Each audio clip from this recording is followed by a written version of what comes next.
Hi, and welcome to Crash Course Catholicism, a podcast about Catholic teaching and why it makes sense. I'm your host, Caitlin West.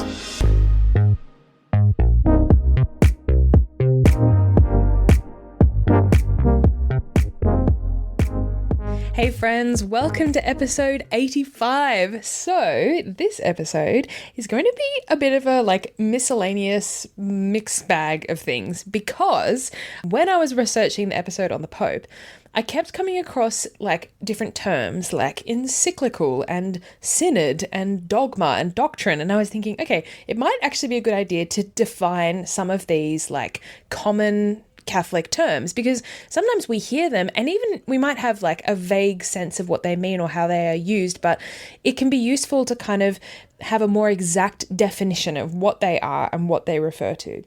So that's what we're going to look at today. What we're going to do is we'll go through three key groupings of terminology. So first of all, we're going to look at the difference between doctrine and dogma. And then we'll look at the difference between a synod and an ecumenical council. So something like the Synod on Synodality versus Vatican II. What's the difference between those two types of, gatherings in the Catholic Church?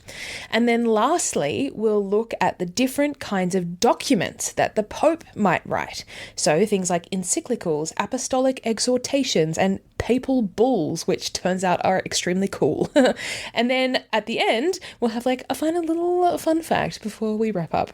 Okay. Cool. So let's get started by talking about the difference between doctrine and dogma. So doctrine is like an umbrella term that covers all of the teachings of the Catholic Church. All Catholic teaching is doctrine. And these teachings, Catholic doctrine, is summarized in the Catechism of the Catholic Church. So if you have read the Catechism, or if you've listened to the first 50 episodes of this podcast, or if you've listened to the Catechism in a year or something like that, then you will have received a kind of solid overview or summary of all of the Church's doctrine. And it falls into four key categories: the Creed, the Sacraments, the Ten Commandments, and prayer. Okay, so that's Catholic doctrine, kind of broadly speaking. And then within that umbrella term doctrine, we have different categories: dogmas, infallible teachings that are not dogmas, and non-dogmatic authoritative teachings. So, okay, let's break down those three categories. So we can think of it like this. Imagine that you have a tree, right? So a great big oak tree.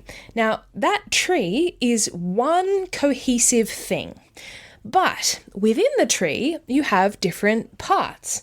So you have, first of all, the trunk. And then out of that trunk, you have growing the big kind of central branches that are at the heart of the tree. And then you have the smaller outer branches and leaves. So in the same way, within that one big thing that is Catholic doctrine, we have a trunk. And that is what we call dogma. So dogmas are things that the Catholic Church teaches as having been divinely revealed to us through Christ and taught infallibly by the Church, handed down since the time of the apostles. So when we say that something is taught infallibly, we mean that it is without error and it will never change. So what are some examples of dogma? Well, the Catholic Encyclopedia gives us a useful list of a few examples.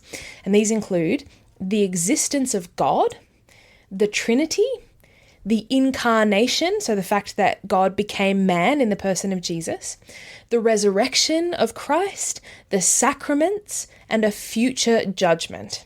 So as you can probably tell from that kind of overview of things, dogmas are those central revealed truths that we all need to believe if we want to call ourselves a Catholic.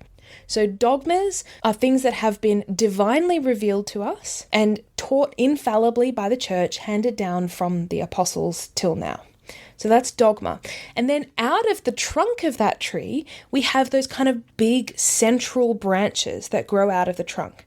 So we can think of these as other infallible teachings of the church that have not been elevated to the level of dogma because the church doesn't teach that they've been divinely revealed. Okay, so what do we mean by that? Well, let's take something like euthanasia. The Catholic Church teaches that euthanasia is never morally permissible. Now, this has been defined as an infallible teaching of the Catholic Church.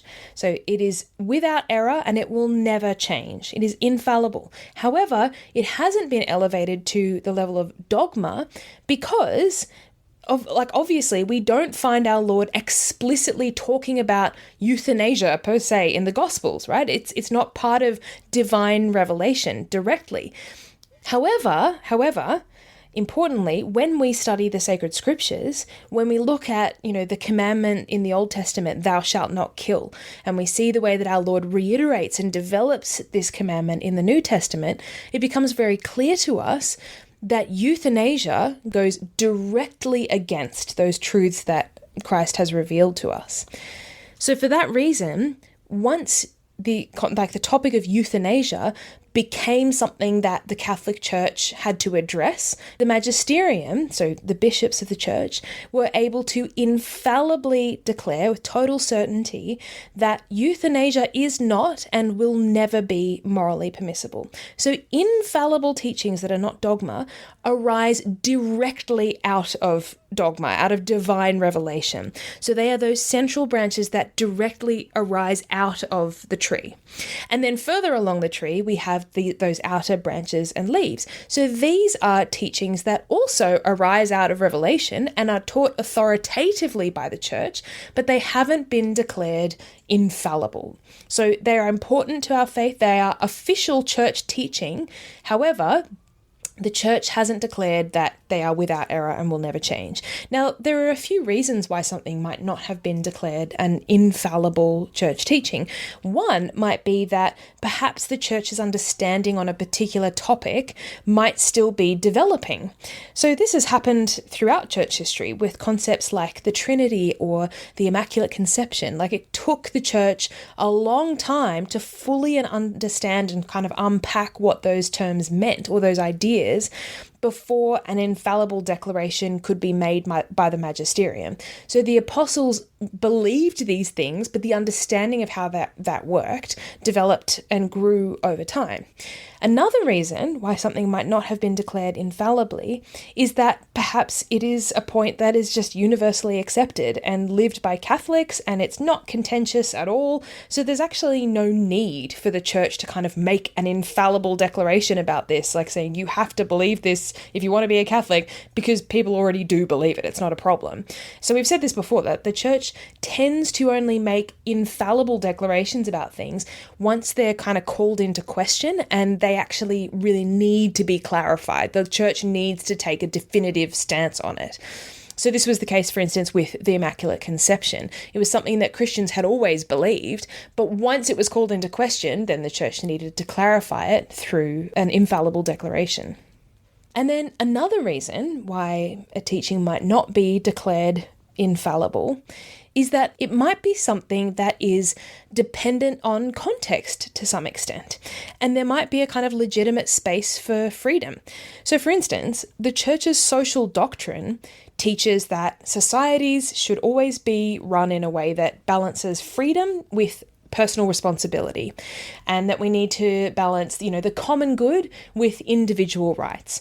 And those are kind of the fundamental principles, but how we apply them in a particular context, like what does it actually look like to balance freedom and responsibility in a certain time period and culture, that's going to vary depending on where and who you are.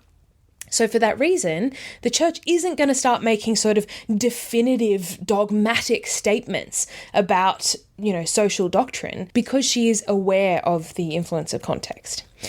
Okay, so to summarize, within that overarching tree of doctrine, we have dogma, the trunk, infallible teachings that aren't dogma, so the big branches, and then non-infallible teachings, which is the outer branches and leaves. Now, a couple of final points about doctrine and dogma before we move on. First of all, just like a tree, the church's teaching is alive. Doctrine is growing and developing. Now, that is not the same as saying that it can fundamentally change. Right? We've said this like a million times before, that no pope has ever changed a dogma of the Catholic Church. That is not going to happen. So if we go back to our tree metaphor, we know that a tree keeps growing over time, right? Like the trunk and the big branches might get broader and stronger over time. However, the tree is never going to suddenly completely change direction, right? It's not going to like fold in half and bend on a right angle or like randomly shoot off in a completely different direction. So in the same way, church teaching might sort of develop in the sense that it gains maturity or complexity, or maybe new kind of situations arrive that demand new answers to questions. So for instance, things like stem cell research, like that was never going to be a question or a problem 2,000 years ago, but it is today. So then church teaching has to kind of respond to those situational things. So that tree of church doctrine will grow over time and develop over time, but that's not the same as saying that it's kind of intrinsically or substantially changing. So Cardinal John Henry Newman talks about this. He compares the development of doctrine to an acorn that grows into a tree. So everything that appears in the acorn is totally compatible with the tree that then grows out of it. And in the same way, church doctrine today is 100% compatible with and arises naturally out of the fullness of revelation that the apostles received from our Lord. Okay, and then the second point about doctrine and dogma is actually a question. And that question is, if a doctrine has not been defined infallibly, do I have to believe it? Or am I free to discard it? So for instance, could I just discard the church's social doctrine if I wanted to? Well, here we can return to something that we said a little bit earlier, which is that just like a tree, church doctrine is one cohesive thing. In fact, at this point, maybe an even better analogy to answer this question isn't the analogy of a tree, but the analogy of a person. A relationship with a person, because really at the end of the day, that is what our faith is. Pope Benedict XVI talks about how our faith isn't just a set of rules and dogmas. So Catholicism isn't a catechism. It's not a book that we read. It is a personal encounter with a being, with God himself. And that personal encounter, of course, has ramifications and consequences for the way that I live my life. And being a Christian means that I accept God totally, like I accept that relationship totally. So let's imagine that I was going to get married to someone. So I'm going to give myself completely to that person and then receive them totally in return in marriage. And then before my wedding, I said to my fiance, okay, before I marry you, I just want to know, like, what are your absolute, like, fundamental deal breaker core values? Like, if you could just write down a list of the things about you that I, strictly speaking, need to accept and love about you. And then I will accept those things. But all of the other things, like, I'm going to feel free to kind of reject those and criticize you on them and try to start changing you or manipulate or fix those other things to kind of suit me and what I want from you. If I said that, you might start to wonder, like, do you really want to be with that person? Like, do you actually love that person? Are you genuinely ready to enter into a relationship with them if you're being that legalistic about it? So I remember once talking to someone and she was like, it was so funny. She was like, oh, I absolutely believe that the Catholic Church is the one true church and it is the church instituted by Christ. However, I just don't agree with this, and this, and I wish the church didn't teach this, and why can't she teach this? And I think this is wrong. And I was sitting there listening to this and I was like, yeah, I don't know. Like, do you actually believe that the Catholic Church is the one true church instituted by Christ? Because it's starting to sound to me quite a lot like you don't believe that.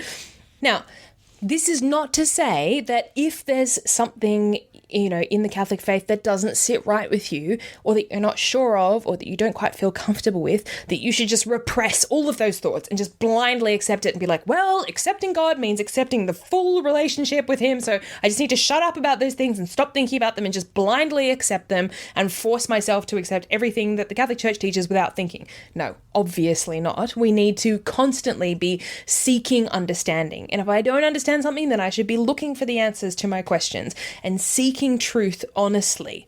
So it's not a matter of just shutting down any kind of concerns or questions that we might have.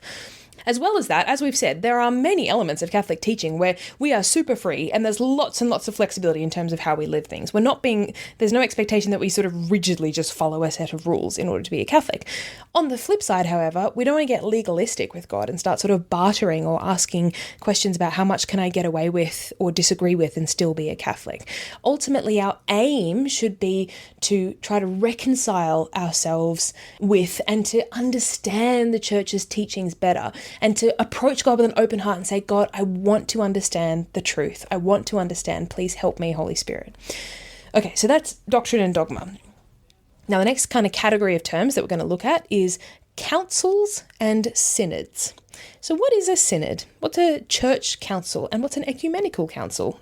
Okay, so just like the term doctrine, the term synod or council is actually a kind of broad umbrella term. So this is the definition from the Catholic Encyclopedia of a church council. It says, councils are legally convened assemblies of ecclesiastical dignitaries and theological experts for the purpose of discussing and regulating matters of church doctrine and discipline. The terms council and synod are synonymous.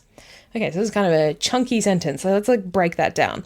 First of all, it's saying that a council or a synod is a legally convened assembly. So what does that mean, legally convened? Well, some councils, like for instance an ecumenical council, which we'll talk about in a second, they need to be convened by the Pope himself in order to be legal church councils.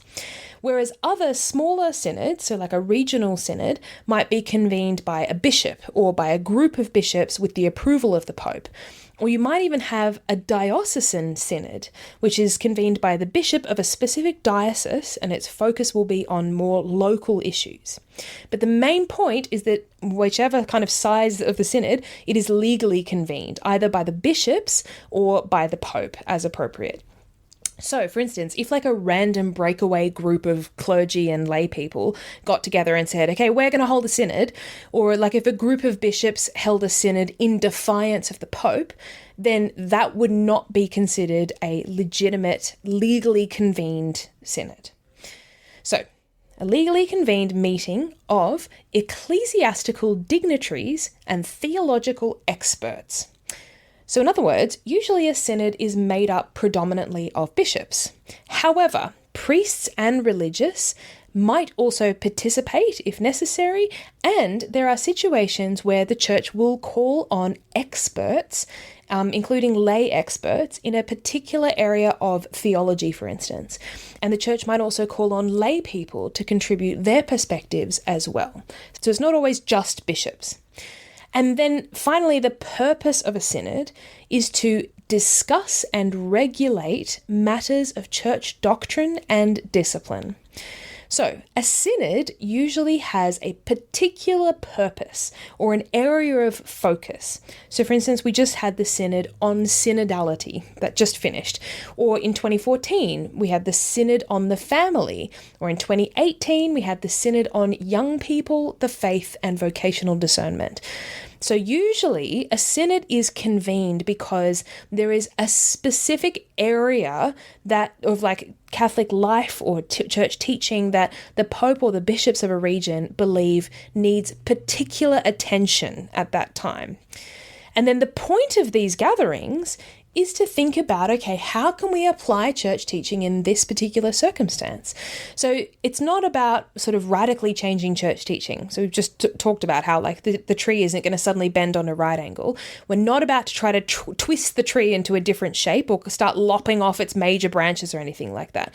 It's more about like thinking about, okay, where can we encourage growth in the tree? Like where do we need to plant manure or sort of prune a leaf, like some leaves here to try to kind of like help the tree grow better? So we're thinking about how do we implement church teaching in this particular context or to help us deal with this particular set of challenges. So for instance, in the Synod on Marriage and the Family, the church was asking questions like, okay, what does life look like for families today? What are the unique pressures and challenges that families are facing? And then how can the church meet the needs of families where they're at within the parameters of church teaching? Okay, so that's a synod or a council, just in general. So synod, council, synonymous terms. Now, earlier we said that one kind of council that can occur in the church is called an ecumenical council, otherwise known as a general council. So, an ecumenical council is a council that carries the most weight in the Catholic Church. Like, it's a big deal. Ecumenical councils these days are always convened by the Pope. This wasn't always the case. Like in the early church, some of the early councils were called by Roman emperors, but these days, an ecumenical council is always called by the Pope. And as well as that, any decrees or decisions that are made during that council need to be approved by the Pope. An ecumenical council also involves all the bishops of the whole world, because generally an ecumenical council is convened in response to like a really significant, weighty theological question or a specific need within the church or response to a heresy that's arisen. And for that reason, it requires the input of the whole magisterium. So the teaching body of the church, the bishops. So all of the bishops of the world are sort of brought together under the authority of the Pope. Now, there have been, in total, 21 ecumenical councils in the whole history of the Catholic Church, and they include the Council of Trent, the Council of Nicaea, and the First and Second Vatican Councils. There are some that you might recognise. So, for instance, the Council of Nicaea in the 4th century was convened in response to the growing heresy of Arianism, which was becoming popular at the time. So this was a heresy that claimed that Jesus wasn't really God. So in the Council of Nicaea, the Church confirmed and declared that Jesus is truly God. And that's also where we get the Nicene Creed from, which we pray at Sunday Mass. So ecumenical councils often result in like a significant development or a significant document published by the Church or a clarification of Church teaching. And then this leads us to our third and final category, which is a discussion of the different types of documents and letters that the Pope might write and share with the Church. So you might have heard terms like apostolic exhortation, an encyclical, an apostolic letter, and you might have wondered what the difference between them all is. So let's briefly break that down now. So the most solemn papal document that can be published is called an apostolic constitution. So an apostolic constitution is a legislative document which deals with significant doctrinal and disciplinary matters of the Church. So for instance, the Code of Canon Law was published as an apostolic constitution. So it's like really weighty matters. Another example is a document called Fide Depositum, which was published in 1992 during John Paul II's papacy.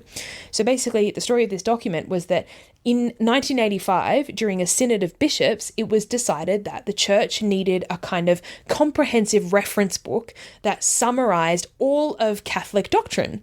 So then in 1992, the Catechism of the Catholic Church was published. And in order to introduce and explain this new catechism to the Church, John Paul II wrote Fide Depositum, in which he declared that the catechism was a valid and legitimate instrument for ecclesial communion and a sure norm for teaching the faith. Okay, so that's an apostolic constitution. And then kind of under an apostolic constitution, we find an encyclical. So a papal encyclical is a pastoral or theological letter that focuses on or clarifies a specific area of doctrine that the Pope feels needs particular attention. So often, an encyclical will respond to a significant issue or need or question of the time. So for instance, the encyclical Humanae Vitae, which Pope Paul VI wrote in 1968, was a response to the social changes that were happening at the time after the sexual revolution and the introduction of the contraceptive pill. So in the encyclical Humanae Vitae, Pope Paul VI reiterated the Church's teaching that contraception is never permissible, and sort of warned against some of the consequences of the sexual revolution, which we have actually seen play out in the world today. It's actually quite a prophetic document. It's amazing. Another more recent example of an encyclical is Pope Francis' new encyclical De Lexit Nos, which just came out at the end of October. So in this encyclical, Pope Francis writes that all of us need to rediscover the importance of the heart. So that's the focus of this encyclical, the Sacred Heart of Jesus, and rediscovering the heart. So this is an area that Pope Francis really feels needs reinvigorating in the Catholic Church, a focus on the heart, and in particular the heart of Christ. And can I just say, if you haven't had a chance to read that encyclical yet, I cannot recommend it highly enough. It is so beautiful and so rich and so deep. It's just amazing. You should read it. So an encyclical is all about clarifying or providing more depth and insight into church teaching in a particular area. And then under an encyclical, we have an apostolic exhortation. So here, the word exhortation is very important. A document like this is all about exhorting or encouraging the faithful to live out their faith in a certain way. And the Pope will very often write an apostolic exhortation after a synod.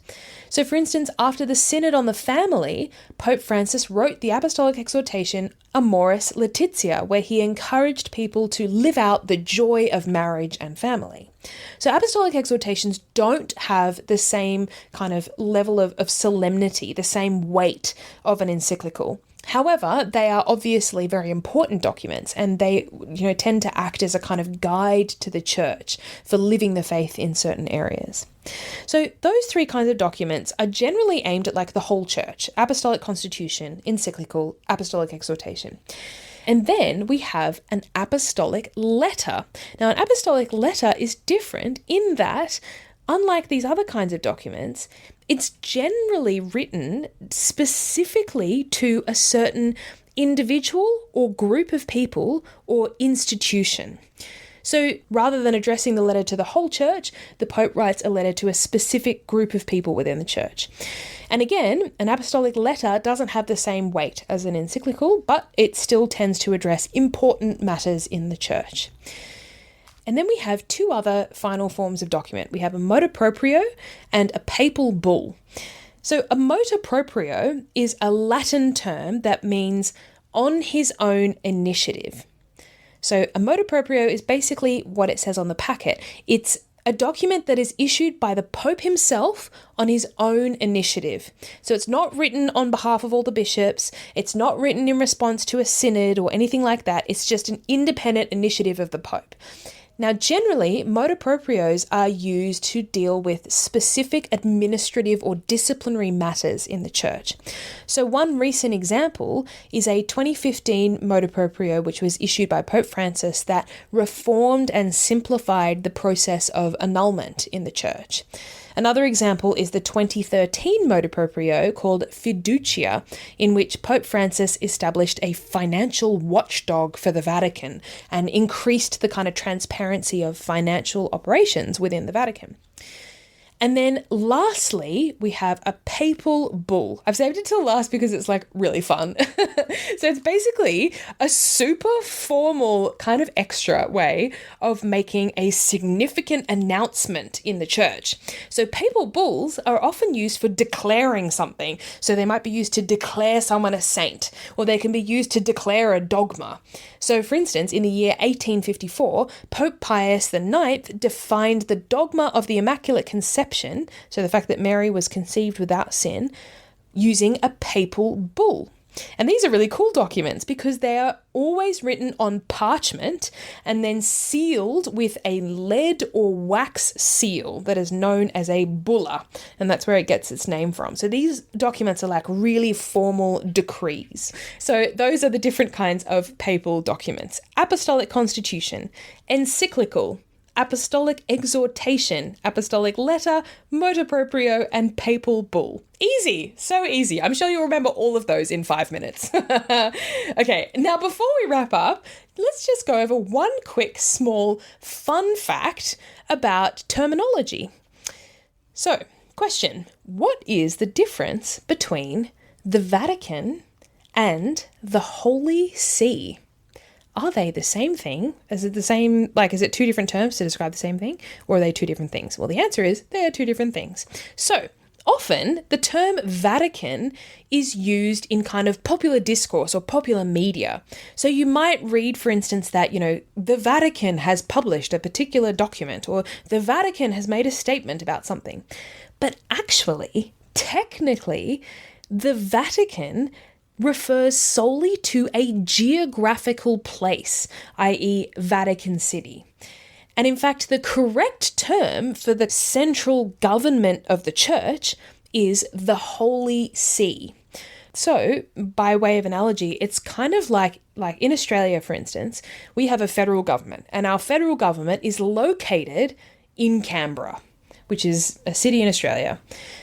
And sometimes the media will refer to Canberra as a kind of shorthand for the federal government. So they'll say Canberra has just confirmed, or Canberra has just announced, blah, blah, blah. And what they're not saying like the city of Canberra itself has just announced. They're using Canberra as like a shorthand for the federal government of Australia. So in the same way, people refer to the Vatican, they're actually often referring to the Holy See, but we just use that geographical space, the Vatican, as kind of a shorthand. Isn't that fun? I thought that was fun. Anyway, well, that's all we have time for today. And next time we are going to talk about annulment, how annulment works. How fun is that? Great. Okay, well, have a fantastic fortnight, and I can't wait to talk to you soon. Okay, bye.